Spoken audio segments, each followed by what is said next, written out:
جس کے لیے مجاہدین کو گھوڑے نہ دوڑانے پڑے، تلواریں استعمال نہ کرنی پڑے، وہ مسلمانوں کے رعب کی وجہ سے ہی کافر اپنا علاقہ چھوڑ دیں اور اپنا مال مسلمانوں کے حوالے کر دیں، اس کو اموال فے کہتے ہیں۔ مال غنیمت سے یہ مختلف ہوتا ہے۔ مال غنیمت وہ ہوتا ہے جس کے لیے مسلمان باقاعدہ لڑتے ہیں، جنگ کرتے ہیں، دشمن ہارتا ہے اور اس کا مال حاصل ہوتا ہے۔ اس کا طریقہ یہ تھا کہ اس میں سے خمس اللہ رسول کے لیے اور باقی مجاہدین پر تقسیم ہوتا تھا، اور اموال فے میں چونکہ مجاہدین کے پرسنل ایفرٹ کا کوئی تعلق نہیں ہوتا، اس لیے یہ سارا کا سارا مال اللہ اور اس کے رسول کے لیے ہوتا ہے، اور وہ پھر نیچے اس کی کیٹیگریز بنا کے اس کو تقسیم کرتے ہیں اپنے اقربا میں، یتامہ میں، فقراء میں، مساکین میں، مسافروں پر۔ پھر سورہ الممتحنہ کے اندر رب کائنات نے حضرت حاطب بن ابی بلتع کے حوالے سے اس واقعے کا ذکر کیا کہ جب انہوں نے ایک خفیہ خط کفار کی طرف بھیجا اور مسلمانوں کی تیاریوں کے حوالے سے ان کی تیاریوں کو لیک آؤٹ کیا، رب کائنات نے اس بات پر تنبیہ کی کہ تم لوگ اپنے ذاتی تعلقات، ذاتی رشتہ داریاں اور ذاتی دوستیوں کو ایمان پہ ترجیح مت دو۔ اللہ اور اس کے رسول کا رشتہ سب رشتوں سے معتبر ہے، اللہ اور اس کے رسول کی دوستی ساری دوستیوں سے معتبر ہے۔ اس لیے لوگوں، اگر یہ چاہتے ہو کہ تمہارا ایمان سلامت رہے تو اپنے ایمان کو، اللہ اور اس کے رسول کے تعلق کو دنیا کے ہر تعلق سے بالا رکھو۔ پھر رب کائنات نے حضرت ابراہیم علیہ السلام کا واقعہ بیان کیا کہ کیسے ابراہیم علیہ السلام نے اپنے رب کی خاطر اپنے خاندان کو چھوڑ دیا، اپنے قوم اور قبیلے کو چھوڑ دیا، اپنے شہر کو چھوڑنا پڑا، اور سارے اپنے وقت کا جو بادشاہ تھا اس کی مخالفت مول لے لی، پورے معاشرے کی مخالفت مول لے لی، اپنا چچا آزر جس کے گھر میں آپ رہتے تھے، جسے قرآن نے کہا ان کا باپ کہا ان کے پالنے کی وجہ سے، ان کو چھوڑ دیا، صرف اس لیے کہ رب کے ساتھ جو تعلق ہے اسے بچایا جائے، اسے محفوظ کیا جائے، اس لیے کہ وہ اصل تعلق ہے انسان کا۔ نصیحت کے لیے اس واقعے کا ذکر کیا گیا۔ پھر اللہ پاک نے ان خواتین کا ذکر کیا جو کفار مکہ میں سے، ان کی عورتوں میں سے کوئی مسلمان ہو کر جب مدینہ پاک میں آ گئیں تو آپ جانتے ہیں صلح حدیبیہ میں ایک شک یہ تھی کہ اگر کوئی مکہ کے لوگوں میں سے مسلمان ہو کے مدینہ آئے گا تو پھر اسے مکہ واپس کر دیا جائے گا، وہ لے جائیں گے۔ تو کچھ کفار پھر جب ان کی عورتیں آئیں تو واپس وہ مدینہ آ گئے کہ ہماری عورتیں ہمارے حوالے کی جائیں، معاہدے کی شک کی وجہ سے۔ سرکار میں نہیں، وہ شک مردوں کے لیے تھی، وہاں مردوں کا لفظ ہے، عورتوں کا نہیں ہے، ہم عورتوں کو واپس نہیں کریں گے۔ اور پھر رب کائنات نے فرمایا آپ ان کو آزما لیں، چیک کر لیں اچھی طرح کہ کہیں ایسا تو نہیں ہے کہ یہ منافقانہ شکل میں یا جاسوسی کی شکل میں آئی ہیں، ان کے ایمان کو پرکھ لیں اور پھر انہیں اپنے پاس پناہ دے دیں اور ان سے بیعت لے لیں کہ اب یہ ایمان لائیں گی اللہ رسول پر، ان کے احکامات کی تعمیل کریں گی، چوری نہیں کریں گی، زنا نہیں کریں گی، پیٹھ پیچھے غیبتیں نہیں کریں گی، اس بات پر ان سے بیعت لیں اور ان کو مدینہ پاک کے اندر یہ عزتیں ہیں مسلمانوں کی، ان کو محفوظ رکھا جائے۔ پھر سورہ صف کا بیان ہوا۔ سورہ صف کی ابتدا کے اندر رب کائنات نے اس بات کا ذکر کیا کہ قول اور فعل میں جو تضاد ہے، وہ بات کہنا جس پر عمل نہ کرنا، میں کبر مقتا عند اللہ، یہ اللہ کو بہت ناراض کرتی ہے بات کہ تم ایسی باتیں کہو جس پر تم عمل نہیں کرتے ہو۔ آج ہم دیکھیں تو ہمیں معاشرے کے اندر اس اعتبار سے بڑی کثرت کے ساتھ ایسی مثالیں ملیں گی، ہم میں سے ہر ایک کم و بیش اس کے اندر گرفتار ہے کہ ہم وہ باتیں کرتے ہیں جس پر عمل نہیں کرتے ہیں، اور خدا فرماتا ہے اللہ کو بہت ناراض کرتی ہے یہ بات۔ ہمیں غور کرنا چاہیے کہ ہمارے اعمال اللہ کو ناراض کرنے والے تو نہیں ہیں۔ پھر رب کائنات نے حضرت عیسیٰ علیہ السلام کا ذکر کیا، ان کی بینات کا ذکر کیا، اور ان کا یہ اعلان جو انہوں نے کیا اپنی امت کو کہ میں خوشخبری دینے والا ہوں ایک رسول کی جو میرے بعد آئے گا اور اس کا نام احمد ہوگا، اور اس سے مراد ہمارے اور آپ کے آقا حضرت محمد صلی اللہ علیہ وسلم ہے۔ آپ جانتے ہیں کہ آقا کا نام اس زمین پر محمد ہے اور آسمانوں میں آقا نامدار کو احمد کے نام سے پکارا جاتا ہے، اس لیے یہاں پر احمد کا ذکر ہوا۔ پھر سورہ صف کے اندر ایک بڑی ایمان افروز بات رب کائنات نے مسلمانوں کو آفر کی، بلکہ انسانیت کو آفر کی کہ لوگو کیا میں تمہیں ایک تجارت بتاؤں جس کو اگر تم کرو، اب تاجر کے تجارت کے دو فریق ہوتے ہیں، ایک پرچیزر ہوتا ہے، ایک سیلر ہوتا ہے، بیچنے والا خریدنے والا۔ اب یہاں رب کائنات ایک فریق خود بن رہا ہے، ایک فریق انسانیت کو بنا رہا ہے۔ میں یہ تجارت تمہیں بتاتا ہوں، اگر تم لوگ یہ تجارت کرو کہ تم ایمان لاؤ گے اللہ پر، اس کے رسول پر، اور تم اپنی جان اور مال کے ساتھ اس دین کے لیے جد و جہد کرو گے، ایفرٹ کرو گے، جہاد کرو گے، اگر تم یہ تجارت کرو میرے ساتھ تو اس کے بدلے میں تم سے وعدہ کرتا ہوں کہ میں تمہارے گناہوں کو معاف کر دوں گا، تمہاری کوتاہیاں معاف کر دوں گا، تمہیں جنت میں داخل کروں گا، تمہیں اعلیٰ ترین محلات مساکن طیبہ دوں گا، اور پھر اس کے ساتھ ساتھ بڑی پسندیدہ چیز جو تمہیں پسند ہے، دنیا کے مارکوں میں میری مدد تمہیں ملے گی اور تمہیں فتح قریب مل جائے گی، نصر من اللہ و فتح قریب۔ اے لوگو، یہ تجارت رب کائنات کی بارگاہ سے آج اور قیامت تک ہر انسان کو پکار رہی ہے کہ آؤ میرے ساتھ یہ تجارت کرو، ایمان، عمل صالح اور دین و اپنا جان و مال خدا کی بارگاہ میں قربان کرنے کا وعدہ تم کرو، اس کی ایفرٹ کے لیے، دین کی ایفرٹ کے لیے۔ تو رب کا وعدہ یہ ہے کہ مغفرت ذنوب کروں گا، جنت دوں گا، اور اس کے ساتھ ساتھ دنیا میں بھی نصر من اللہ و فتح قریب کا وعدہ ہے۔ پھر اس کے بعد رب کائنات لوگوں کو پھر دعوت دی، اے لوگو کونوا انصار اللہ، اللہ کے مددگار، یعنی اللہ کے دین کے مددگار بنو، تم اللہ کے دین کے مددگار بنو۔ رب کائنات آج اس دنیا میں ہمیں پکار رہا ہے کہ میرا دین تمہاری جد و جہد کو دیکھ رہا ہے کہ تمہاری کاوشیں دین کے لیے ہیں یا دنیا کے لیے ہیں، تمہاری کاوشیں دین کی سربلندی کے لیے ہیں یا محض اپنے ذاتی معاملات کی تسکین کے لیے اور اپنے ذاتی معاملات کی کامیابی کے لیے ہیں۔ میں نہیں، لوگوں آؤ اپنے رب کے دین کی مدد کرو، اس دین کو غلبہ ملے گا، اس سے تمہیں دنیا میں بھی عزت ملے گی اور آخرت میں بھی کامیابی و کامرانی ملے گی۔ اس کے بعد سورہ الجمعہ کا بیان ہے۔ سورہ الجمعہ کی ابتدا میں بعثت نبوی کا مقصد بیان ہوا کہ پیغمبر کیوں تشریف لاتے ہیں اور آقا انعامدار علیہ الصلوۃ والسلام کی تشریف آوری کا مقصد کیا ہے۔ فرمایا وہ اس لیے آئے ہیں تاکہ تم پر ہماری آیتیں تلاوت کریں، تمہارے نفوس کا تزکیہ کریں، تمہیں کتاب و حکمت کی تعلیم دیں۔ پھر رب کائنات نے یہود کے پس منظر میں ان کا ذکر کرتے ہوئے ایک ارشاد فرمایا کہ جو لوگ خالی علم حاصل کریں مگر علم کے ساتھ عمل کا دامن ان کے ہاتھ میں نہ ہو، اس کی مثال اس گدھے جیسی ہے جس پر کتابیں رکھی ہوئی ہوں۔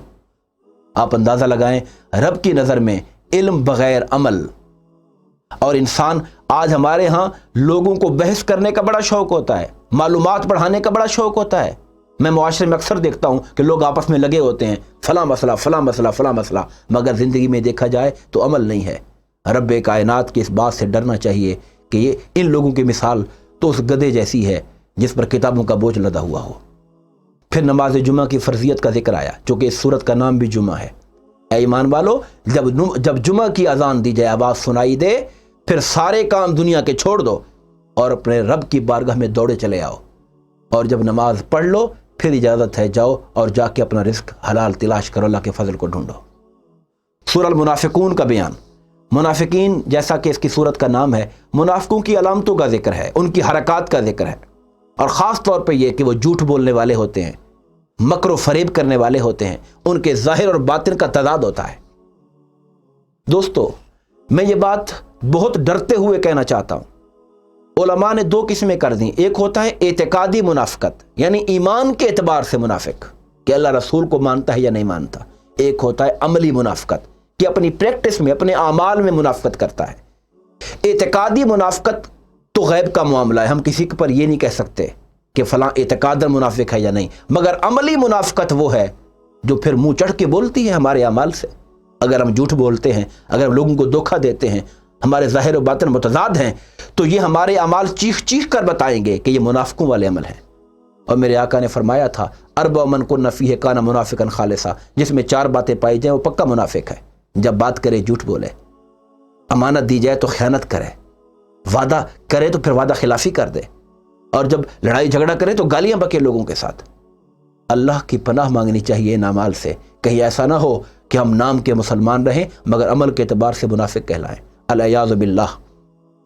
اس کے بعد مسلمانوں کو نصیحت کی گئی کہ مسلمانوں، یہ جو اللہ نے تمہیں مال اور اولاد دیا ہے،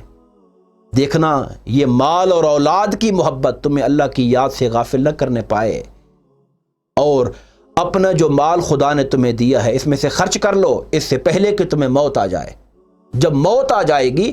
پھر لوگ اعمال خرچ کرنے والوں کا مقام دیکھ کر خدا کی بارگاہ میں عرض کریں گے کہ باری تعالیٰ تو مجھے تھوڑا سا مہلت دے دے، دنیا میں جاؤں میں صدقہ کروں گا، تیری راہ میں خرچ کروں گا، مگر کہا جائے گا نہیں، جب وقت آ جاتا ہے پھر اسے مہلت نہیں دی جاتی ہے۔ آج وقت ہے کہ ہم خدا کی بارگاہ میں خرچ کریں، نیکی کی ہر راہ پہ خرچ کریں، اور خرچ کرنے میں سب سے پہلے اگر ضرورت مند ہوں تو انسان کے ماں باپ ہوتے ہیں، اگر وہ ضرورت مند ہوں سب سے پہلی ترجیح والدین ہونی چاہیے، اپنے بہن بھائی خاندان ہونا چاہیے، اگر ضرورت مند ہیں، ہمارے پیسے کے محتاج ہیں۔ اگر وہ محتاج نہیں ہیں پھر ہمیں اپنے رشتہ داروں پہ نظر ڈالنی چاہیے، اہل محلہ پر، یتامہ پر، فقراء پر، مساکین پر، درجہ بدرجہ ہمارے جو جتنا قریب ہے وہ اتنا ہمارے مال خرچ کرنے کا زیادہ حق رکھتا ہے کہ اس پہ خرچ کیا جائے۔ سورۃ تغابن کا بیان ہوتا ہے، انسانوں کی دو قسمیں کی گئیں کہ کچھ لوگ شکر گزار ہوتے ہیں، کچھ ناشکرے ہوتے ہیں، اور پھر شکر گزاروں کی ترجیح کا بیان ہے کہ ظاہر ہے جو اللہ کا شکر ادا کرنے والا ہے وہی رب کو راضی کرنے والا ہے۔ مال و اولاد کے بارے میں پھر ایک دفعہ واضح طور پہ کہا کہ تمہارے مال و اولاد تمہارے لیے فتنہ ہیں، یہ لفظ قرآن نے بولا۔ سوچنے کی بات یہ کہ فتنے کا مطلب کیا ہے؟ فتنہ آزمائش کو کہتے ہیں، کہ مال کی وجہ سے بھی آزمائش ہے کہ اللہ نے مال دیا، یا تمہارے دل میں مال حاصل کرنے کا شوق ہے، آزمائش ہے کہ حلال سے ڈھونڈتے ہو یا حرام میں پڑ جاتے ہو۔ جب مال آ گیا آزمائش ہے کہ اب اس کو اچھی راہ پہ خرچ کرتے ہو یا غلط راہ پہ خرچ کرتے ہو۔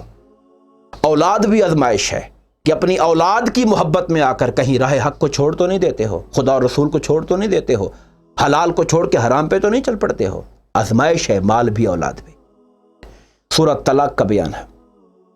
طلاق جیسا کہ اس کے نام سے ذکر ہوتا ہے، اس میں طلاق کے مسائل پر بات ہوئی،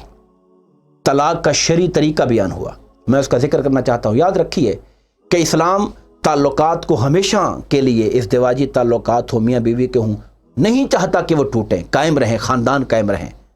اور طلاق کو باوجود جائز ہونے کے ابغض الحلال کہا کہ خدا کو حلال چیزوں میں سے جو سب سے زیادہ ناراض کرتا ہے وہ کسی کا خاندان کو توڑنا ہے۔ لیکن بعض اوقات حالات اس نوعیت پہ چلے جاتے ہیں جہاں اکٹھا رہنا الگ ہونے سے زیادہ تکلیف دہ ہوتا ہے،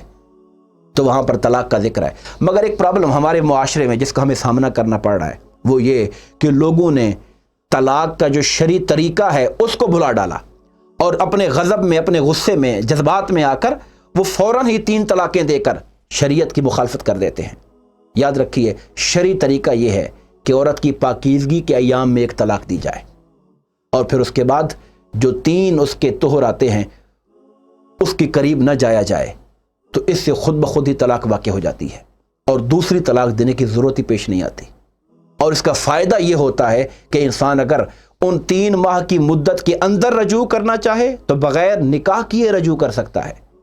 اور اگر وہ 3 ماہ پہلی طلاق دیے گزر جائیں تو وہ طلاق تو بائن ہو جاتی ہے، پھر رجوع کرنا چاہیں تو نکاح کر کے رجوع کر سکتے ہیں، دروازہ کھلا ہوتا ہے۔ لیکن جب ہم آنے واحد میں 3 طلاقیں دے دیتے ہیں، ہم شریعت کی سنت مصطفیٰ کی مخالفت کرتے ہیں، اور اپنے لیے پھر جب ہمارے ہوش قائم ہوتے ہیں